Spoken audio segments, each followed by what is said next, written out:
pagi anak-anakku, semoga kabar kalian untuk hari ini baik-baik saja. Nah, berjumpa lagi bersama saya Ibu Siska Sofitri Sihite dalam mata pelajaran sosiologi. Nah, hari ini kita masuk pada materi pembelajaran kita yaitu rancangan penelitian sosial. Nah, seperti apa rancangan penelitian sosial itu? Silakan simak video pembelajaran kita berikut. Oke, tetap semangat dan jaga kesehatan. Salam SFD.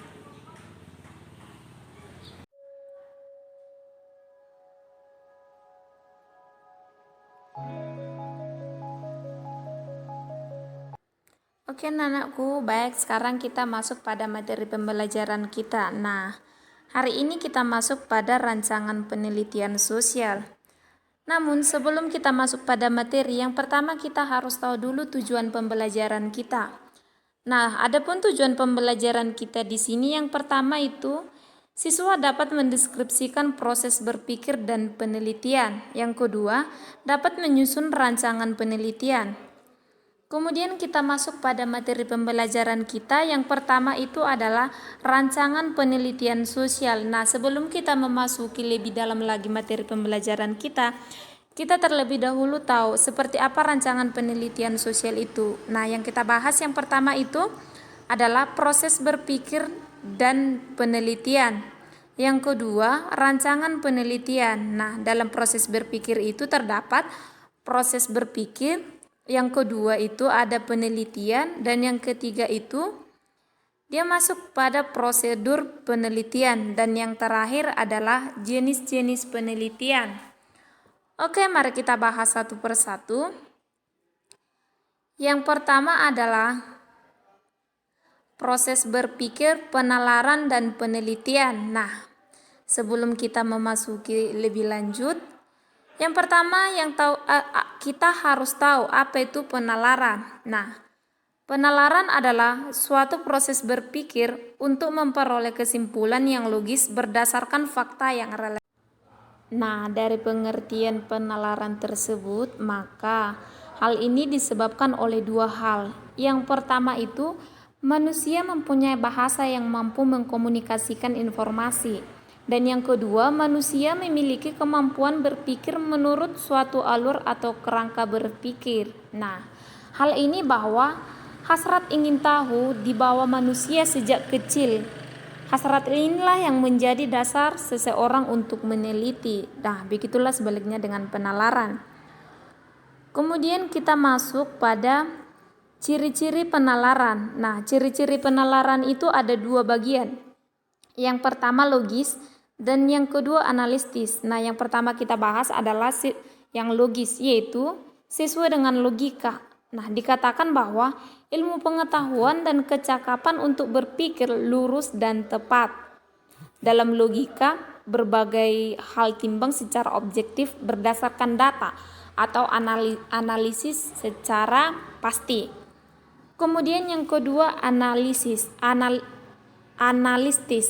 Nah, analitis yang dimaksud di sini adalah penyelidikan terhadap suatu peristiwa atau mengetahui keadaan yang sebenarnya. Kemudian kita masuk pada jenis penalaran. Nah, jenis penalaran di sini dibagi menjadi tiga. Yang pertama deduksi, dan yang kedua induksi, dan yang ketiga itu adalah gabungan induksi dan deduksi. Nah, yang pertama mari kita bahas satu persatu, yaitu deduksi. Nah, berpikir secara deduktif ini atau deduksi adalah proses penarikan kesimpulan dari hal yang bersifat umum ke hal yang lebih khusus. Contohnya seperti apa? Yaitu manusia makhluk sosial. Budi adalah manusia. Maka dari dua pernyataan ini disimpulkan bahwa budi makhluk sosial. Seperti itulah berpikir secara deduktif. Nah, sedangkan berpikir secara induksi yaitu metode pemikiran yang bertolak dari peristiwa khusus untuk menentukan hukum umum. Nah, contohnya seperti apa? Tampaknya orang asmat mempunyai badan tegap, hidung mancung, dan berambut keriting. Nah, seperti itulah contoh dalam induksi. Sedangkan dalam gabungan induksi dan deduksi ini adalah merupakan argumen dengan menggabungkan proses penalaran induksi dan deduksi secara berurutan. Oke, kemudian kita masuk pada penelitian. Nah, penelitian yang dimaksud di sini adalah dibagi menjadi 3 kategori. Yang pertama adalah penelitian adalah usaha menarik kesimpulan yang dapat dipercaya kebenarannya, yang dilakukan dengan sadar dan teliti menurut prosedur ilmiah.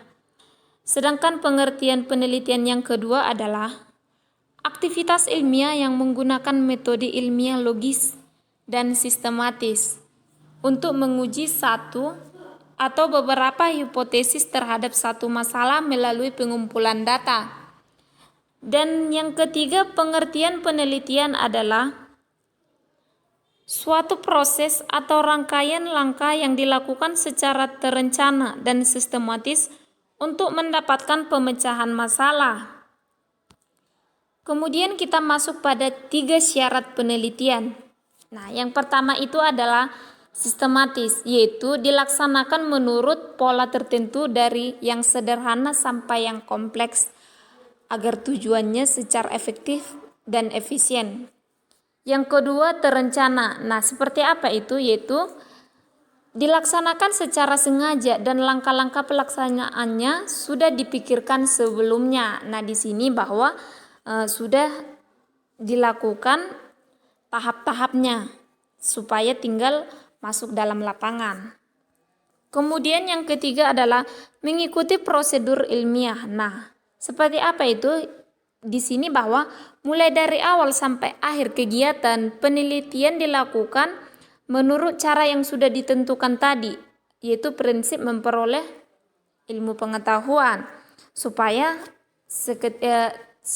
pas dia sampai di lapangan tidak ada lagi kegugupan atau ragu-ragu. Kemudian kita masuk pada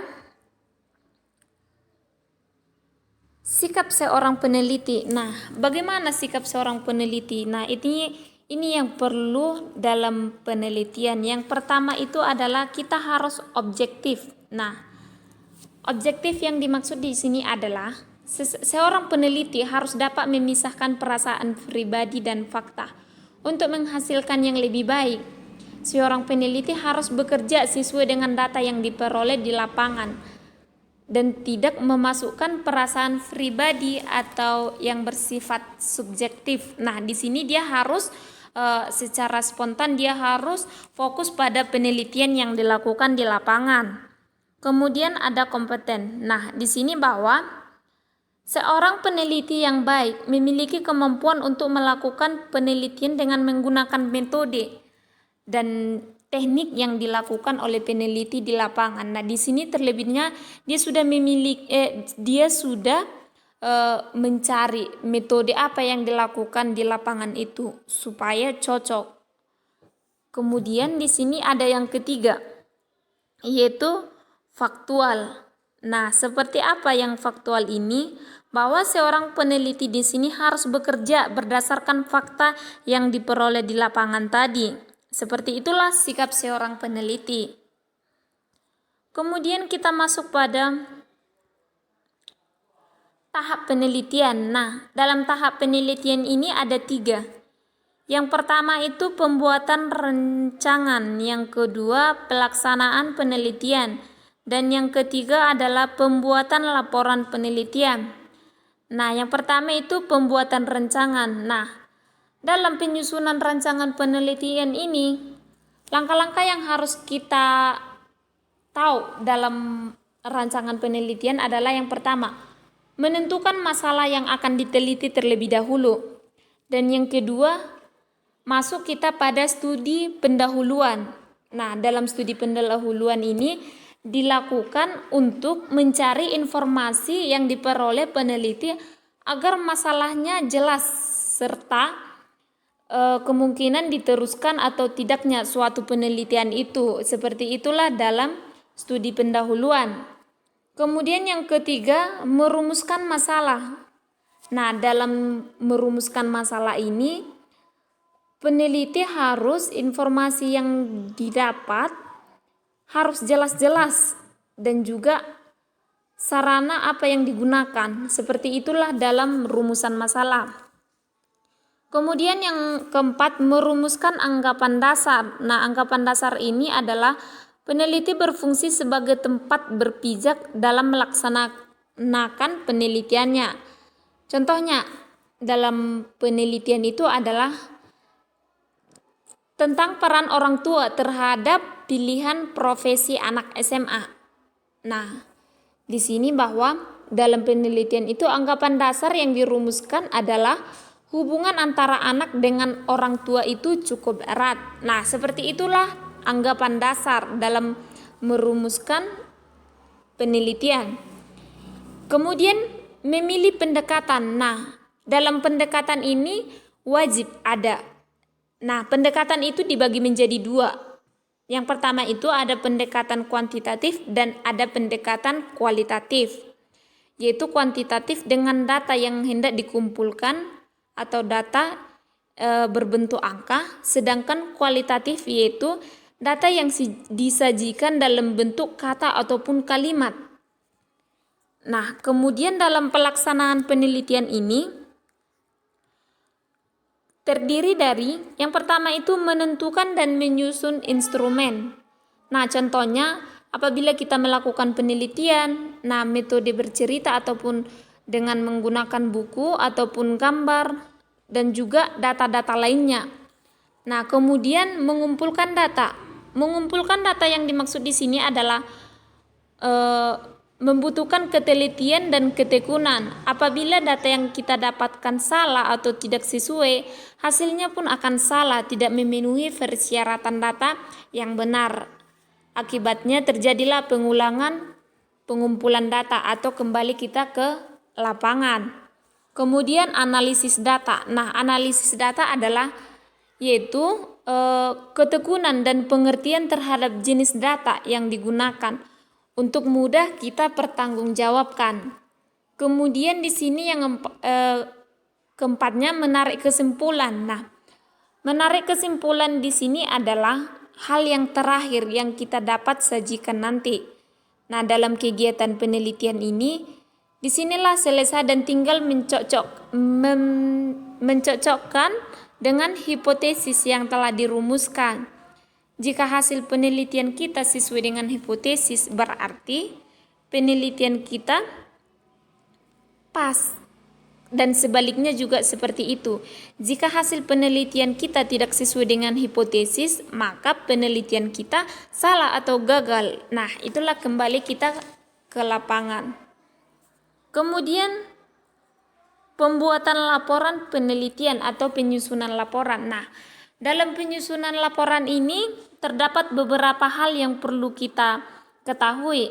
Yang pertama itu pendahuluan harus ada, yaitu latar belakang, identifikasi masalah, pembatasan masalah, dan juga tujuan penelitian secara umum.